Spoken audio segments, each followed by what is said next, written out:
અમે તળાજા તાલુકાના ખેડૂત મિત્રો બધા ભેગા થઈ અને ગયા માર્ચમાં એપ્રિલમાં સંસ્થામાં ઘણીવાર આવેલા ઘણા, તો એની અંદર અમને ઘણી વિગતો જોવા મળી. તો અમે ત્યાં એક નવું પ્રકારનું ઘાસ જોયું, તો એનું નામ હતું લેમન ગ્રાસ. તો અમારા હાથમાં જ છે. તો એ લેમન ગ્રાસ વિશે અમને જાણવા મળ્યું. તો પહેલાં તમને નવાઈ લાગી, પણ છતાં અમે જોયું અને અમને લેબોરેટરી પ્રાઇવેટ બધું બતાવ્યું ત્યારે ખરેખર ખ્યાલ આવ્યો કે ના ખરેખર આની અંદર તેલ ને ઓઇલ નીકળે છે.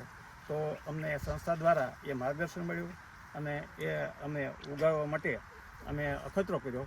તો અમે અમારા પોતાના પ્લોટમાં અમારી આંબાની અંદર મેં જે 2 એકરની અંદર આંબાની અંદર મેં 3 વીઘાનું ઘાસ કર્યું છે, તો લેમન ગ્રાસ છે. તો એના વિશે અમે અવારનવાર અમને આ કેન્દ્ર તરફથી માર્ગદર્શન મળતું રહેશે અને માહિતી પણ મળતી રહેશે. તો એના વિશે નવું કંઈક કરવાથી તો ઘણી બધી આવક બી મેળવી શકાય છે. અને અમે આ પાક 2-4 ખેડૂત મિત્રોએ અત્યારે નવો અનુભવ કર્યો છે અને અમને એનો રિસ્પોન્સ ઘણો બધો સારો મળી રહ્યો છે.